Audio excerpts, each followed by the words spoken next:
मुख्यमंत्री पुष्कर सिंह धामी ने केंद्रीय बजट पर जताई खुशी। धामी ने कहा कि प्रधानमंत्री नरेंद्र मोदी के नेतृत्व में पेश किया गया बजट देश के विकास की दिशा में है।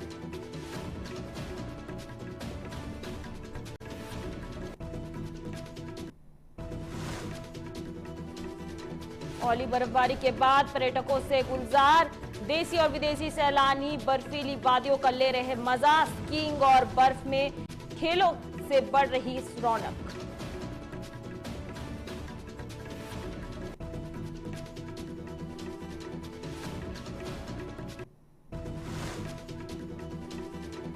केंद्रीय वित्त मंत्री निर्मला सीतारमण ने पेश किया आम बजट। उत्तराखंड को मिली कुछ सौगातें, विपक्ष ने जताई नाराजगी। प्रदेश कांग्रेस ने बजट को निराशाजनक बताया।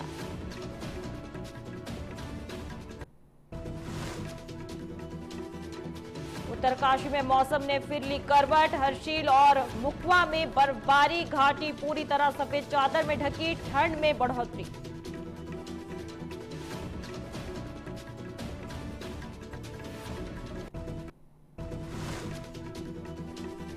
पौड़ी जिले में राष्ट्रीय राजमार्ग पर रात का यातायात बंद। सभी वाहनों की आवाजाही प्रतिबंधित। दिन में यातायात सड़क और मौसम की स्थिति के अनुसार नियंत्रण रहेगा।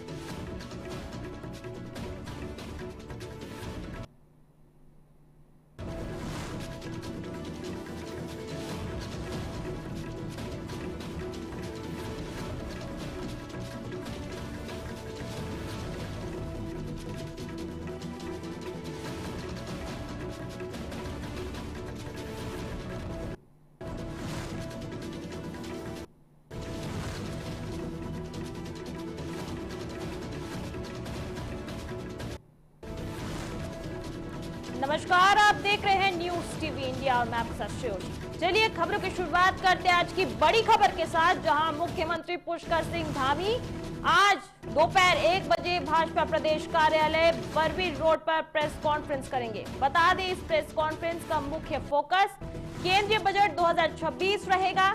आपको बड़ी खबर बता रहे हैं, जहां आज मुख्यमंत्री पुष्कर सिंह धामी दोपहर 1 बजे भाजपा प्रदेश कार्यालय बरबीर रोड पर प्रेस कॉन्फ्रेंस करेंगे। बता दें, प्रेस कॉन्फ्रेंस का मुख्य फोकस केंद्रीय बजट 2026 रहेगा। सीएम धामी मीडिया से बातचीत में बजट से आम जनता को मिलने वाले लाभ और उत्तराखंड के लिए बजट के फायदे के बारे में विस्तार से बताएंगे। बड़ी खबर आपको बता रहे हैं। इसके अलावा सीएम धामी प्रदेश के विकास परियोजनाओं पर बजट के असर, कृषि, पर्यटन और उद्योग क्षेत्र में बजट का महत्व और शिक्षा व स्वास्थ्य योजनाओं के बजट की भूमिका पर भी प्रकाश डालेंगे। बड़ी खबर आपको बता रहे हैं, मुख्यमंत्री पुष्कर सिंह धामी आज 1 बजे भाजपा कार्यालय में प्रेस कॉन्फ्रेंस करेंगे। प्रेस कॉन्फ्रेंस में सवाल जवाब का सत्र भी होगा, जिसमें मीडिया के सवालों के जवाब दिए जाएंगे। वहीं सीएम धामी इस मौके पर बजट पर अपनी राय और नजरिया साझा करेंगे और लोगों को समझाएंगे कि कैसे ये बजट पेश देश और राज्य के लिए, हर वर्ग के लिए फायदेमंद है।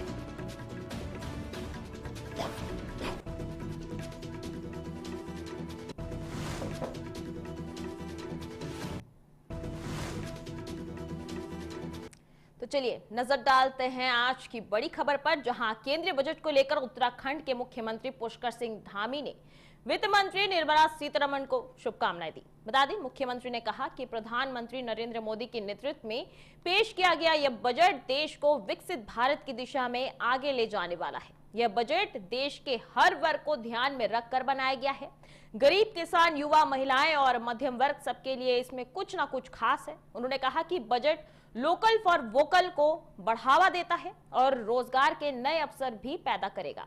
इधर मुख्यमंत्री ने उत्तराखंड के लिए इस बजट को बेहद अहम बताया है। उन्होंने कहा कि प्रधानमंत्री नरेंद्र मोदी का उत्तराखंड से विशेष लगाव है और इसी वजह से पर्वतीय राज्य की जरूरतों का पूरा ध्यान रखा गया है। इधर सीएम धामी के अनुसार बजट में उत्तराखंड के लिए इंफ्रास्ट्रक्चर, पर्यटन, कृषि उद्योग, युवाओं और महिलाओं के सशक्तिकरण से जुड़े प्रावधान किए गए हैं, जिससे राज्य के विकास को नई गति मिलेगी।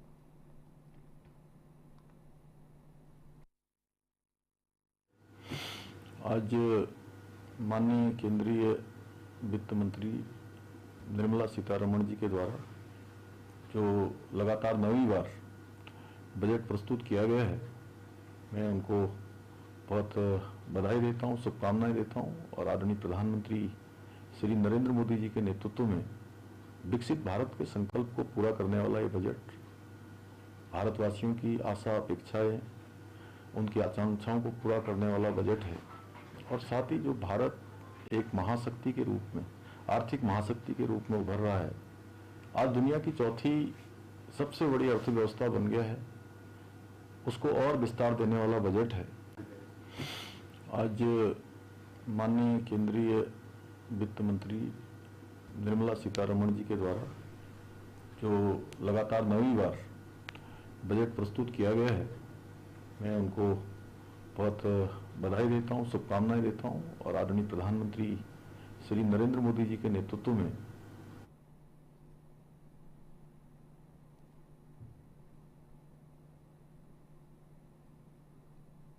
चलिए रुक करते अगली खबर की और अगली खबर औली से है, जहां विश्वविख्यात पर्यटन स्थल औली इन दिनों पर्यटकों से गुलजार नजर आ रहा है। बता दें, पिछले कुछ दिनों से हुई बर्फबारी के बाद बड़ी संख्या में देशी और विदेशी पर्यटक औली पहुंच रहे हैं। हर दिन सैलानी यहां की बर्फीली वादियों का जमकर आनंद लेते दिखाई दे रहे हैं। औली में चारों तरफ बिछी सफेद बर्फ पर्यटकों को खूब लुभा रही है। पर्यटक बर्फ में खेलते, फोटो खिंचवाते और मस्ती करते साफ नजर आ रहे हैं। वहीं रोमांच पसंद करने वाले पर्यटक यहां स्कीइंग का पूरी तरह से मजा ले रहे हैं। पर्यटकों की बढ़ती संख्या से औली में रौनक लौट आई है। वहीं होटल पूरी तरह से भरे हुए हैं और स्थानीय बाजारों में भी अच्छी खासी चहल पहल देखने को मिल रही है। इधर होटल कारोबारी, छोटे दुकानदार और स्थानीय लोग पर्यटकों के आने से काफी खुश नजर आए हैं। स्थानीय लोगों का कहना है कि पर्यटकों के आने से रोजगार में बढ़ावा मिल रहा है और आर्थिक स्थिति में भी बेहतर साबित हो रही है। वहीं कुल मिलाकर बर्फबारी के बाद औली एक बार फिर सैलानियों की पहली पसंद बनती नजर आ रही है।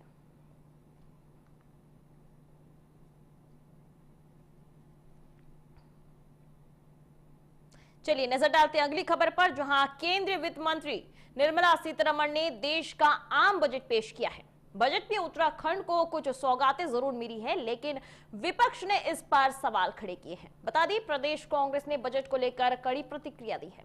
उन्होंने कहा कि उत्तराखंड के लिए ये बजट निराशाजनक है। देश में लगातार बढ़ती बेरोजगारी के बीच लोगों को इस बजट से रोजगार को लेकर बड़ी उम्मीदें थी, लेकिन बजट उन उम्मीदों पर खरा नहीं उतर पाया। उन्होंने कहा कि युवाओं के लिए रोजगार के ठोस प्रावधान नहीं नजर आते हैं।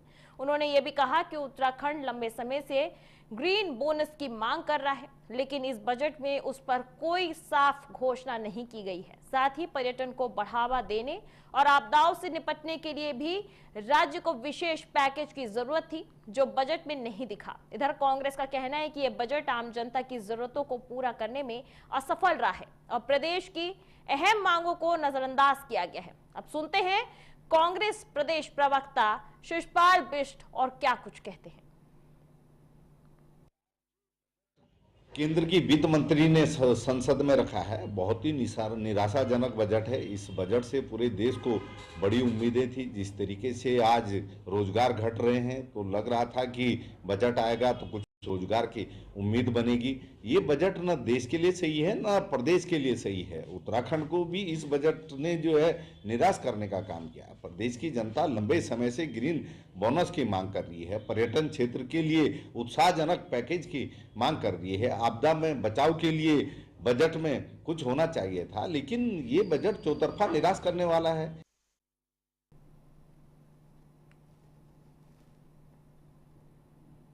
चलिए खबरों में आगे बढ़ते हैं। अगली खबर है उत्तरकाशी से, जहां उत्तरकाशी के ऊंचाई वाले इलाकों में मौसम ने एक बार फिर करवट ले ली है। बता दें, फरवरी महीने की रात से हर्षिल घाटी और शीतकालीन प्रवास मुखवा में जमकर बर्फबारी हुई। बता दें, बर्फबारी के बाद पूरी घाटी सफेद चादर में ढक गई। लगातार हो रही बर्फबारी से इलाके में कड़ाके की ठंड बढ़ गई है। वहीं निचले इलाकों में भी ठंड का असर साफ तौर पर देखने को मिल रहा है। बर्फबारी की खबर मिलते ही बड़ी संख्या में पर्यटन हर्षिल और आसपास के क्षेत्रों की ओर रुख कर रहे हैं। वहीं पर्यटन बर्फबारी का जमकर आनंद ले रहे हैं और घाटी की खूबसूरती को कैमरे में कैद कर रहे हैं।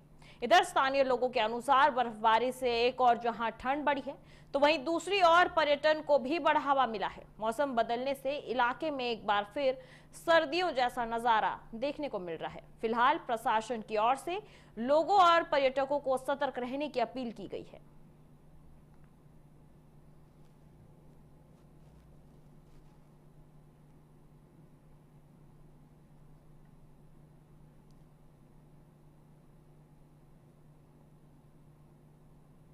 रुक करते अगली खबर की और अगली खबर पौड़ी जिले से है, जहां पौड़ी जिले के सतपुली से खबर है। पौड़ी जिले में राष्ट्रीय राजमार्ग 534 पर रात के समय यातायात पूरी तरह बंद रहेगा। आपको बता दें, गुमखाल से सतपुली के बीच सड़क के चौड़ीकरण का काम किया जा रहा है, जिसको देखते हुए प्रशासन ने अस्थायी यातायात व्यवस्था लागू की है। बता दें कि उप जिलाधिकारी सतपुली रेखा आर्या ने जानकारी देते हुए बताया कि 2 फरवरी से 5 फरवरी 2026 तक प्रतिदिन रात के 9 बजे से लेकर सुबह 6 बजे तक इस मार्ग पर सभी प्रकार के वाहनों का आवागमन पूरी तरह बंद रहेगा। वहीं दिन के समय बता दें, यातायात को सड़क और मौसम की स्थिति के अनुसार नियंत्रित किया जाएगा। प्रशासन ने यात्रियों से अपील की है कि वे सतपुली, कांडाखाल, सिसिलडी और डेरिया खाल वैकल्पिक मार्ग पर उपयोग करें। वहीं निर्माण स्थल पर सुरक्षा के लिए बैरिकेडिंग, सांकेतिक और प्रकाश व्यवस्था की गई है। वहीं एम्बुलेंस और अन्य आपातकालीन सेवाएं बिना किसी रुकावट के संचालित रहेगी। इधर उप जिलाधिकारी रेखा आर्या ने कहा कि अस्थायी व्यवस्था भविष्य में सुरक्षित, मजबूत और सुगम सड़क सुविधा देने के उद्देश्य से की गई है। अब सुनाते हैं उप जिलाधिकारी सतपुली रेखा आर्या ने क्या कुछ कहा।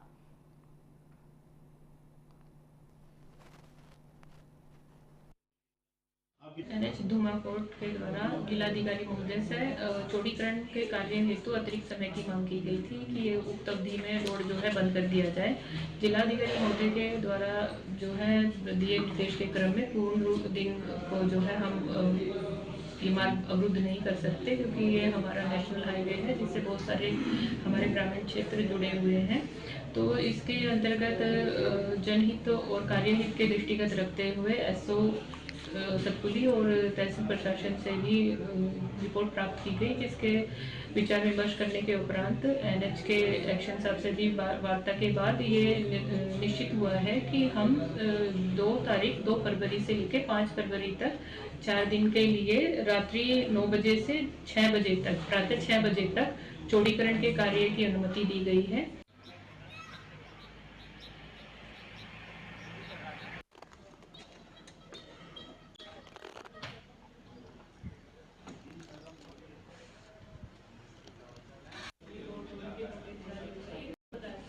इस बजट में उत्तराखंड को भी सौगात मिली है। बता दें, बजट को लेकर भारतीय जनता पार्टी ने संतोष जताया है। भाजपा प्रदेश उपाध्यक्ष अनिल गोयल ने बजट पेश होने पर सभी को बधाई दी। उन्होंने कहा कि हमेशा की तरह इस साल का बजट भी सबके साथ, सबके विकास की सोच को आगे बढ़ाता है। अनिल गोयल का कहना है कि बजट में समाज के हर वर्ग का ध्यान रखा गया है। गरीब, किसान, युवा, महिलाएं और मध्यम वर्ग सभी के लिए इसमें प्रावधान किए गए हैं। उन्होंने कहा कि उत्तराखंड पर्यटन और एडवेंचर के लिहाज से एक महत्वपूर्ण राज्य है। ऐसे में बजट में वर्ल्ड क्लास टूरिज्म सेक्टर विकसित करने की जो घोषणा की गई है, उसमें उत्तराखंड को भी शामिल किया गया है। अनिल गोयल ने कहा कि इस बजट से हर सेक्टर को लाभ मिलेगा और राज्य के विकास को नई दिशा मिलेगी। अब सुनते हैं कि आगे उन्होंने क्या कुछ कहा।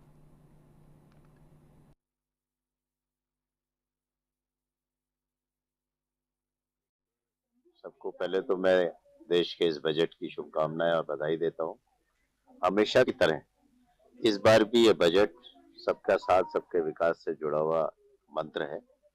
और क्योंकि ग्लोबली अब हम अपने को पेश कर रहे हैं, हमने दिखाया कि भी हम विश्व की तीसरी इकोनॉमिक ताकत बनने वाले हैं। हमने दिखाया कि हम अब वर्ल्ड को मैच कर रहे हैं। तो ऐसे हर सेक्टर को, चाहे वो इंफ्रास्ट्रक्चर से जुड़ा सेक्टर हो, चाहे वो मेडिसिन से जुड़ा सेक्टर हो, चाहे वो इंपोर्ट हो, चाहे वो एक्सपोर्ट हो, चाहे वो एमएसएमई हो, इन पर विशेष थ्रस्ट रखा गया है। और मुझे लगता है ये आज की रिक्वायरमेंट भी है। उत्तराखंड की दृष्टि से देखें तो टूरिज्म एक बहुत महत्वपूर्ण सेक्टर है। अब खबर डोईवाला से है, जहां बालाजी फार्म हाउस में श्रीमद् भगवत कथा का अंतिम दिन बड़ी ही भक्ति भाव के साथ संपन्न हुआ। बता दें, वृंदावन से आए पंडित धर्मेंद्र उपाध्याय शास्त्री ने भगवान दत्तात्रेय और सुदामा कृष्ण प्रसंग का भावपूर्ण वर्णन किया है। इस कार्यक्रम में बड़ी संख्या में श्रद्धालु और गणमान्य लोग उपस्थित रहे हैं। साथ ही मुख्यमंत्री पुष्कर सिंह धामी ने व्यासपीठ से आशीर्वाद लेकर कथा का आनंद भी लिया। उन्होंने कहा कि इस कथा से हमें भक्ति और समाज सेवा का संदेश मिलता है। साथ ही मुख्यमंत्री ने राज्य और देश के विकास के लिए बजट को बेहतर भी बताया और विकसित भारत के संकल्प की बात की। सुनिए। ये बजट विकसित भारत के संकल्प को पूरा करने वाला बजट है। देश के 140 करोड़ लोगों की आशा अपेक्षा को पूरा करने वाला बजट है और हर वर्ग के उत्थान का, हर वर्ग को आगे लाने का इस बजट का प्रावधान किया गया है।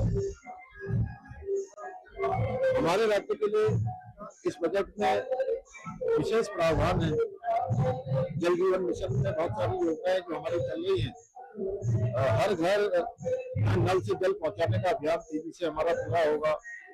हिल ट्रेल इसमें प्रावधान किया गया है, इत्यादि बनाए जाएंगे, इकोनॉमिक सिटी बन। बढ़ते अगली खबर की ओर। देहरादून से खबर आ रही है, जहां तून पुलिस की सटीक रणनीति और सक्रिय कार्रवाई से रायवाला क्षेत्र में हुई 2 अलग अलग चोरियों की घटना का खुलासा आखिरकार कर दिया गया है। बता दें कि पुलिस ने 3 शातिर चोरों को गिरफ्तार किया है और उनके कब्जे से करीब 1 लाख रुपए मूल्य की चोरी की ज्वेलरी, जरूरी दस्तावेज और अन्य सामान बरामद किए हैं। बता दें, चोरी में इस्तेमाल स्विफ्ट कार भी पुलिस ने सीज कर लिया है। पुलिस के अनुसार रायवाला निवासी अर्जुन सिंह ने अपने घर के ताले तोड़कर ज्वेलरी और नकदी चोरी होने की शिकायत दर्ज कराई थी। वरिष्ठ अधिकारियों के निर्देश पर विशेष पुलिस टीम की गई। वहीं टीम ने घटनास्थल के आसपास लगे सीसीटीवी कैमरे की फुटेज खंगाली और स्थानीय मुखबिर के अनुसार अलर्ट भी किया गया है। जांच के दौरान बता दें कि पूर्व में चोरी के मामलों में शामिल रहे आरोपियों पर भी नजर रखी गई है। इधर 31 जनवरी की रात मुखबिर की सूचना पर पुलिस ने रायवाला क्षेत्र के 3 पानी फ्लाईओवर के पास से राजवी उर्फ राजीव, राहुल और अहिवार और लोकेश वर्मा उर्फ सनी को गिरफ्तार किया है। बता दें, पूछताछ में आरोपियों ने एक अन्य बंद मकान में चोरी करने की भी सूचना दी। इसके साथ ही पुलिस ने दोनों घटनाओं में चोरी किया गया माल आरोपी की निशानदेही पर बरामद किए हैं। वहीं तीनों आरोपी पूर्व में भी चोरी के मामले में जेल जा चुके हैं। चोरी की गई कुछ ज्वेलरी दिल्ली में बेची गई है, जिस पर आगे की कार्रवाई फिलहाल जारी है।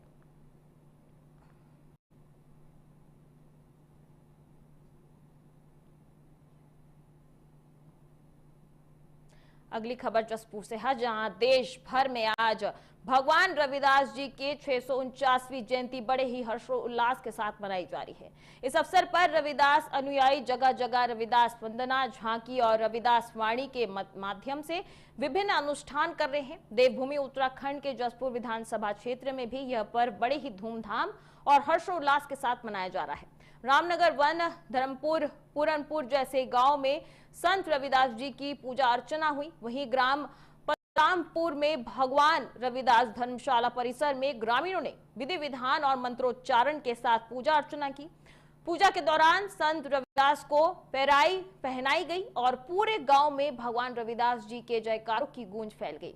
नगर जसपुर में भी यह पर्व प्रमुखता के साथ मनाया गया।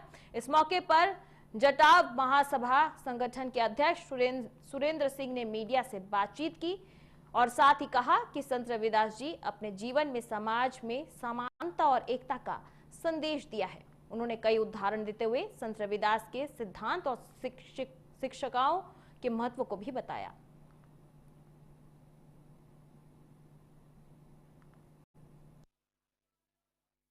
से बताना चाहूंगा कि संत शिरोमणि गुरु रविदास जी महाराज जो प्रमुख भक्ति संत जो धारा भक्ति शाखा है उसके प्रमुख संत हैं और उन्होंने सीर गोवर्धनपुर जहाँ पे उनका जन्म स्थान है वहां से लेके उस समय पे तमाम यात्राएं की और अपने प्रचार, अपनी जो सिद्धांत है, अपनी जो शिक्षाएं हैं उनका प्रचार प्रसार किया। और सबसे जो महत्वपूर्ण शिक्षा है उनकी है समता का सिद्धांत। वो समता के मामले में मार्क्स के भी पूर्वगामी है। उन्होंने सभी समाज को समानता की बात करी है, उन्होंने बेगमपुरा की बात करी है, और उन्होंने ये भी कहा है कि ऐसा चाहूं राज में जहां मिले सबन को अन्न, छोट बड़ो सब सम बसे रविदास रहे प्रसन्न। यानी कि समता का सिद्धांत जो उनका प्रमुख है, समरसता और समता।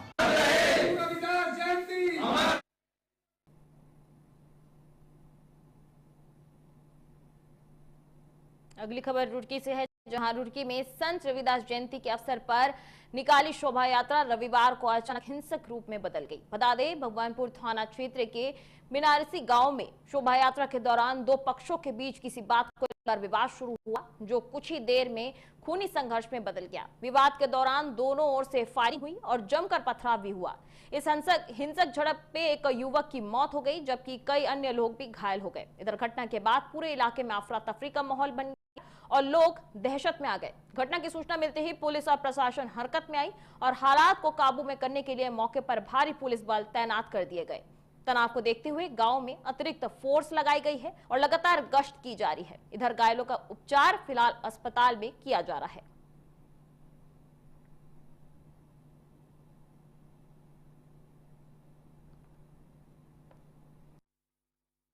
तो ये शोभा यात्रा सकुशल संपन्न हुई, हमारी ड्यूटियां भी थी। शोभा यात्रा के बाद प्रसाद वितरण के दौरान एक ही पक्ष के लोगों में आपस में किसी चीज़ को लेकर विवाद हुआ, अचानक हुआ, जो अभी प्रथम दृष्टया बताया जा रहा है। कोई कुछ समय पहले, 1-2 साल पहले कुछ एक बच्चा बच्ची में को लेकर के कुछ इन्होंने इश्यू बताया। अभी स्थिति क्लियर नहीं है और अभी ये तय है कि एक व्यक्ति की मृत्यु हुई है, वो शायद गन शॉट से हुई है। बाकी घायल क्या है, कैसे हैं, उस पर हम काम कर रहे हैं। बॉडी मोर्चरी भेज दी गई है। कहाँ से हैं? भूपेंद्र है जी, बिनारसी गांव से। भूपेंद्र जी, क्या है पूरा मामला? ये जी, हम गुरु रविदास लीला निकाल के और खाना खिला रहे थे, तो वे दूसरी पार्टी थी जो पहले तैयारी थी मोती, उन्होंने एक लड़का लारो ले जाकर उधर गइयों में ले जाकर गोली मार दी। वो खत्म हो गया वहीं का पड़ा हुआ लड़का। और फिर हम इधर से जब पता लगा गए, हम तो वैसे ही कल जाते, हमें तो पता ही नहीं क्या मैटर था, खाना खिला रहे थे सबको।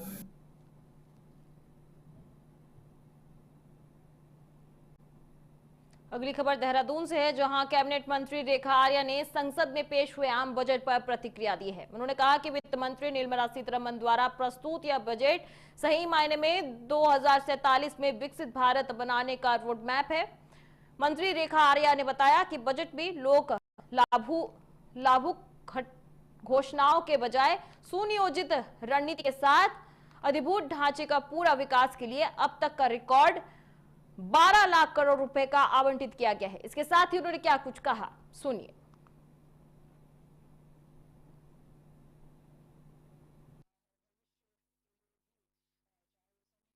या क्लाउड डेटा मैनेजमेंट कि आज हमारा देश का बजट जो है वो आज टेबल हुआ है, और इस देश के बजट में जिस प्रकार से हमारे वित्त मंत्री जी ने बजट को प्रस्तुत किया है, मेरा मानना है कि यह बजट पूरी तरीके से महिला केंद्रित रहा है, पूरी तरीके से किसान केंद्रित रहा है, पूरी तरीके से जो हमारे हिमालय राज्य हैं उनमें किस प्रकार से डेवलपमेंट की रोड मैप बन सकता है, तो उस और समर्पित रहा है। पूरा बजट जो है खेल और खिलाड़ियों को लेकर समर्पित रहा है। हमारी विरासत के रूप में चाहे हमारे मंदिर हो, हमारे धार्मिक स्थल हो, उनके डेवलपमेंट को लेकर रहा है। भविष्य के लिए भी चाहे वो सेमीकंडक्टर या क्लाउड डेटा मैनेजमेंट हो, इत्यादि को लेकर भी इस बजट में बहुत कुछ कहा गया है कि आज हमारा देश का बजट जो है। अब खबर ऋषिकेश से है, जहां थाना लक्ष्मण झूला क्षेत्र में शांति व्यवस्था भंग करने की कोशिश कर रहे 3 हुड़दंगियों को पुलिस ने त्वरित कार्रवाई करते हुए गिरफ्तार किया है। बता दें, सभी आरोपी शराब के नशे में आपस में झगड़ रहे थे, जिससे इलाके में तनाव का माहौल बन गया था। पुलिस के अनुसार 1 फरवरी को डायल 112 के माध्यम से सूचना मिली कि थाना क्षेत्र के अंतर्गत कुछ हो हल्ला करते हुए आपस में मारपीट कर रहे हैं। सूचना मिलते ही मोबाइल टीम को तत्काल मौके पर रवाना किया गया। पुलिस के पहुंचने पर देखा गया कि 3 युवक नशे की हालत में उग्र व्यवहार कर रहे थे और पुलिस द्वारा समझाने के बावजूद शांत नहीं हुए। इधर स्थिति को नियंत्रण करने के लिए पुलिस ने त्वरित कार्रवाई करते हुए तीनों को मेडिकल जांच कराई और धारा 170 बीएनएस के तहत गिरफ्तार कर लिया।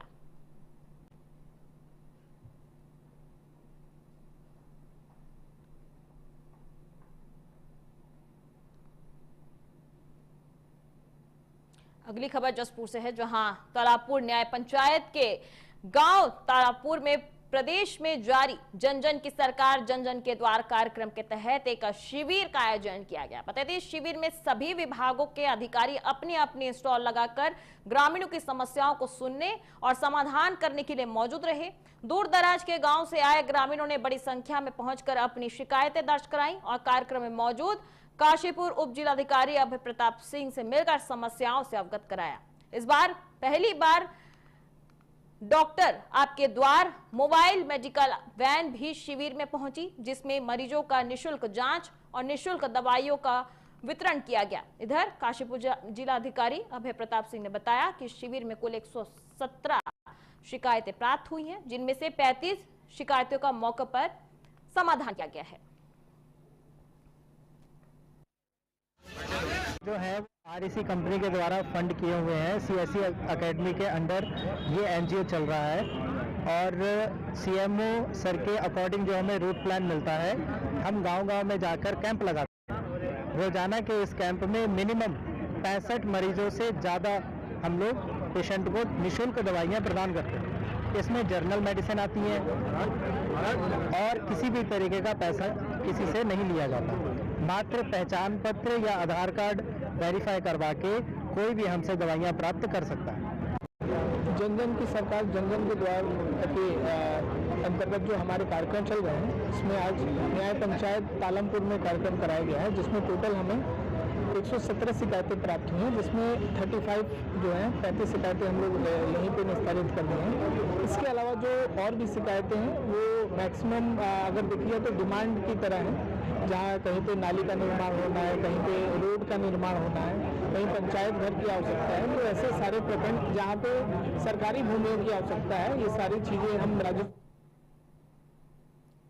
अब सतपुली से खबर है, जहां सतपुली क्षेत्र में एक दर्दनाक सड़क हादसे में एक युवक की मौके पर ही मौत हो गई। बता दें, मृतक ब्रिजेश सिंह अपनी मोटरसाइकिल में सवार होकर घर जा रहे थे। इसी दौरान पार्टी स्टैंड की ओर से सतपुली आ रहे पिकअप वैन ने आमने सामने की टक्कर हो गई। हादसे में ब्रिजेश सिंह की घटनास्थल पर ही मृत्यु हो गई। वहीं पिकअप वैन चालक की पहचान प्रदीप के रूप में हुई है। मृतक के शव को अस्पताल भेज दिया गया है और पुलिस द्वारा अग्रिम आवश्यक कार्रवाई की जा रही है।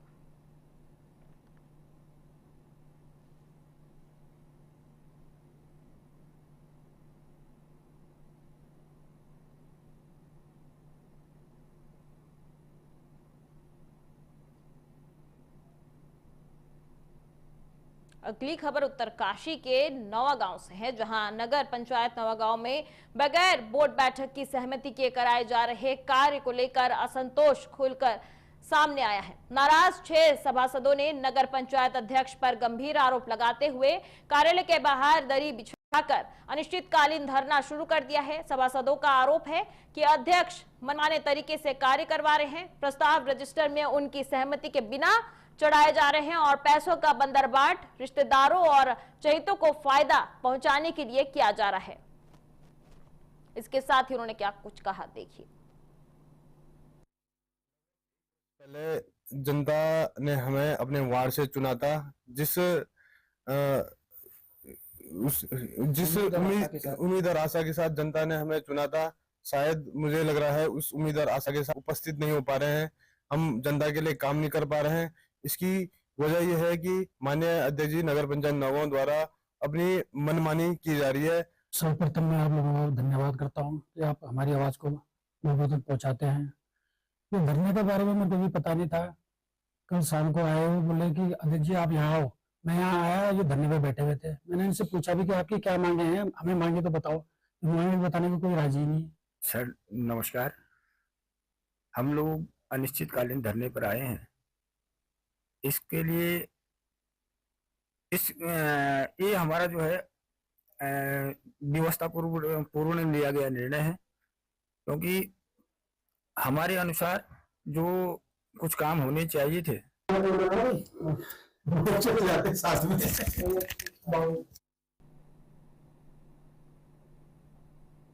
तो फिलहाल मेरे साथ इस बुलेटिन में इतना ही। आगे की देश दुनिया की तमाम खबरों के लिए आप देखते रहिए न्यूज़ टीवी इंडिया। नमस्कार।